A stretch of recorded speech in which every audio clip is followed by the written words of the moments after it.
Today it's Genesis chapter 8 and 9. A beautiful turning point in the story where we see God's mercy, His restoration, and His faithfulness shine after the flood. And if you're joining in on our Through the Bible Crochet Along, you'll love this one. Our theme for this project comes from Genesis chapter 8 verse 21 and 22, which is a beautiful reminder that God's promises endure through every season. We'll talk about what that means for you. Plus, I'll also be sharing the inspiration behind my rainbow cloud heart pattern, which is a fun and meaningful crochet project based on God's promise in Genesis chapter 9.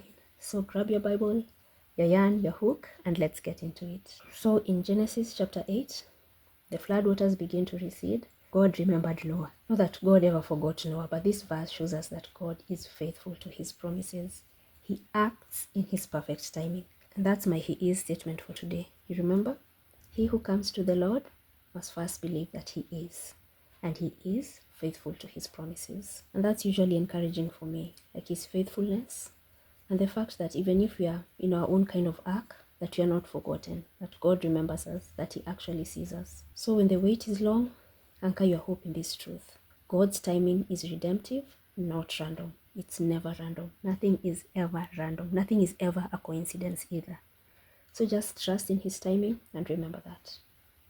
So after Noah leaves the ark, the first thing he does is he builds an altar and offers a sacrifice to God, which is his way of saying thank you. And God, He responds with a promise of peace. Verse 21 says, "And the Lord was pleased with the aroma of the sacrifice, and said to Himself, I will never again curse the ground because of the human race, even though everything they think or imagine is bent toward evil from childhood." Can you imagine that? That from the time we are kids, God tells us that everything we think or imagine is bent towards evil.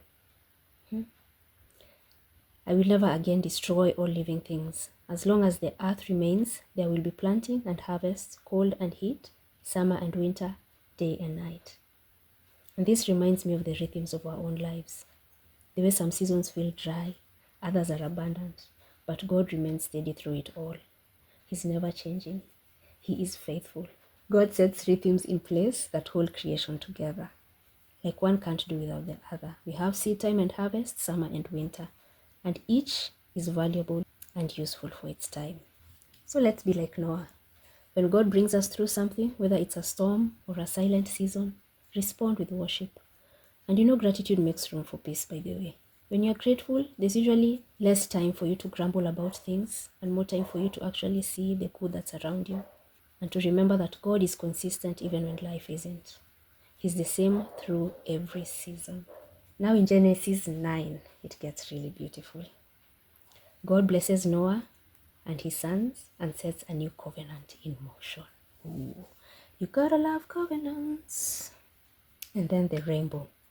God says, I am giving you a sign of my covenant with you and with all living creatures for all generations to come. I have placed my rainbow in the clouds. It will be a sign of my covenant with you and with all the earth. When I send clouds over the earth, the rainbow will appear in the clouds, and I will remember my covenant with you and with all living creatures. Never again will the flood waters destroy all life. When I see the rainbow in the clouds, I will remember the eternal covenant between God and every living creature on earth. Then God said to Noah, yes, this rainbow is the sign of the covenant I am confirming with all the creatures of the earth. He didn't just make covenants with humans. All the creatures of the earth are included. So it's not about weather. It's about a witness. The rainbow stands as a witness. And it's a reminder that God is saying, I'm faithful. I keep my promises. One of the crochet patterns I designed is the rainbow cloud heart. And it's cozy and colorful, and it's inspired by Genesis chapter 9 and God's promise to Noah. Each row and each color reflects that moment when light pierces the storm and the beauty that is born from the clouds. And it's especially meaningful because it's a preemie heart. If you don't know what a rainbow baby is, it's the baby that survives after a mom has had a miscarriage. So it's actually light that pierces the storm. This child has brought light and joy into the lives of these parents. So that's the rainbow cloud heart. So whether you're crocheting one for someone you know, for a friend that has given birth, let it be a reminder that God's faithfulness covers you like a cloud and His promises shine through like a rainbow. And yes, it's beginner friendly and fun to make, and you can use any type of colors you want. I'll link it in the description box and you can find more details for it. in the blog as well. And then we get to the part of Genesis that confused me for the longest time. I think for this one, I'll Bible handy, my New King James, because I think it's the one with the reference attached to it. We get to Noah's sons. So verse 20 it says, "And Noah began to be a farmer, and he planted a vineyard. Then he drank of the wine and was drunk, and became uncovered in his tent. And Ham, the father of Canaan, saw the nakedness of his father, and told his two brothers outside. But Shem and Japheth took a garment, laid it on both their shoulders, and went backward and covered the nakedness of their father. Their faces were turned away, and they did not see their father's nakedness." So when I read that, I was always wondering, what is happening here? But one of the best observations I've ever heard someone say was that as you read the Bible, especially the first time, you'll have a lot of questions. So you just write those questions down. And the more you continue to read the Bible will answer some of these questions, if not most of them. And even, okay, all I highly doubt, because we'll be thinking up of weird things. But you're going to get your answers. And for this, the answer in Leviticus, of all places. Leviticus. Oh, I love Leviticus. The first time I read through it, loved it. Loved it. So Leviticus chapter 18 verse 6 to 8 says, "None of you shall approach anyone who is near of kin to him to uncover his nakedness. I am the Lord. The nakedness of your father or the nakedness of your mother you shall not uncover. She is your mother. You shall not uncover her nakedness. The nakedness of your father's wife you shall not uncover. It is your father's nakedness." What did Ham do? He saw the nakedness of his father. And what have we been told? That the nakedness of your father's wife is your father's nakedness. So back to our 2 verses for the day. And they remind us that God remembers us in the waiting. God restores the lost. He reassures us with his promise. He remembers, he restores, and he reassures. And that's the same God we have right now.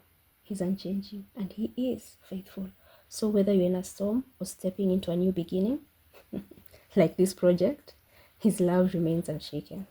And if you're crocheting along with us, remember, your hands are making more than just a project, more than just a blanket. You're weaving truth into your life. Like every stitch is a prayer. Can you imagine that? The more you look at it, like it's a prayer, it's a meditation, it's time spent in God's presence. So for this day, my theme was God's faithfulness, and that is an attribute of God, which is pink, and that was my blanket color for the day. And also my prayer over the kids' lives, that they'll recognize God's faithfulness, that even when they're so little, because some of them are so little, that they'll see the rainbow and think of this, think of his faithfulness, think of his love, and the peace that he establishes that always lasts. So seed time, harvest, summer, winter, he's not just with you now, he's with you always.